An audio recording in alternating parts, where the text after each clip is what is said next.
Let's just talk about the things you're interested in, which I'm interested in too, which is like how people shape their ideas and change their ideas. And I sort of trace it back to how people learn or not. Um, and I trace that back to what you started to do when you were a kid, whether you were encouraged to learn and had the opportunity to learn or not. So I think if you look at a lot of people and culture, you don't see a lot of flexibility. You don't see a lot of creativity. And, it drives me nuts listening to the news where people don't distinguish between irrational behavior and nonsensical ideas, you know? So, like, Okay. Donald Trump is nuts. I mean, he's just nuts, okay? It's not a question of is this a good idea or a bad idea or is it going to work out? He's just nuts, okay? He's just at Okay. some point you have to realize that there's a difference between good ideas and crazy ideas, and you have to Okay. draw a line somewhere. So this is like what my counseling is about. Most people's problems border on somewhere in between. They got some crazy ideas, and they have some wrong ideas, and they have some good ideas, and they can't tell the difference. And Oh, okay. it depends very much on who you interact with, what you're trying to do, what your background is, what your opportunities are, whether you really like yourself and have faith in what you're doing, or you're playing catch up to what you've been told you should do. And so I look at culture and politics and people, and there's a lot of confusion. Confusion can be good, it's like an opportunity to change, but you have to have a rudder. Most people seem to go through life without a rudder. They just get spun around all the time in their emotions and their ideas and their feelings.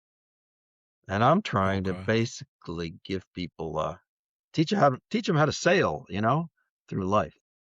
How to like trim the sails and the rudder and have a heading and have a sense of direction. That's So, I fair. did all this stuff and that's where I am now. Okay. I mean, I think so. Based upon what you've just said, I would assume that you think being a well balanced individual is kind of a is a is a is a goal that we should people should aspire to. Yeah, but at the same time you have to understand whose definition of well balanced are you going to take? Right. And that's kind of what I was leading to for my question. I was going to, based upon what you kind of said, wanted to know how would you distinguish like individuality, genuine individuality from simple rebellion and like a non-conformity type of personality. I think the answer is feedback. If you're responsible for what you do, then you find out whether it works or not. If you're not responsible, you can have all kinds of crazy ideas, y- you know, and you have to feel responsible and be responsible. So, like parenting, a lot of people are crappy parents. We don't have to look very far. And that's kind of cultural where people don't feel that they're supposed to do anything for their kids but keep them safe rather than provide role models. And culture that doesn't really consider young people to be anything more than tomorrow's employees, responsibility, right? And Okay. then, so I think that the trouble is pervasive and the solution has to be pervasive too. Change of culture. I don't think this industrial revolution was very well thought out in terms of developmental psychology.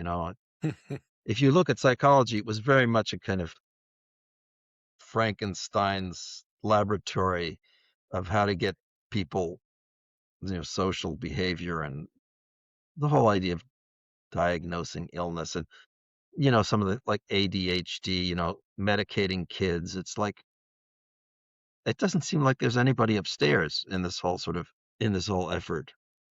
Yeah, it does seem Uh, like it's kind of rudderless and everything. And you mentioned that like it's really important to have that grounding, that feedback, that understanding of what we're doing. What is it you've noticed when you're helping your patients? When how do you convince them to have a rudder or some sort of solid standard to go back and forth with to make better choices? Well, ultimately, I can't do anything that my clients aren't interested in doing. I could talk all day and waste their time, and they'd probably leave pretty quick if they weren't getting some result. I mean, this is the funny thing. People come to me or any counselor with an issue or a problem, but they're not necessarily looking for a solution. They're looking for a way to make their way work better, Yes. and it didn't work before, and they want you to fix it. Mhm. Sometimes they want to say, well, I'm broken, I'm depressed, I'm anxious, fix me. Or these people in my life make me depressed and anxious, fix them. But not too many people really want to look at different ways of thinking. Not all And the you time. can understand, this is how you've learned to think, and this is what you've invested in, your identity and your relationship and your social role, and you don't want to, and you're kind of stuck in it. Well, that's too bad. Not too many people are Yeah, willing to, go back to perhaps square one. I mean, imagine if you were trying it's to make difficult. your way through a maze and you refused to ever go back. You'd be screwed, you know? It just wouldn't work. You have to admit mistakes. So Right. I'd say that's sort of the answer to your question.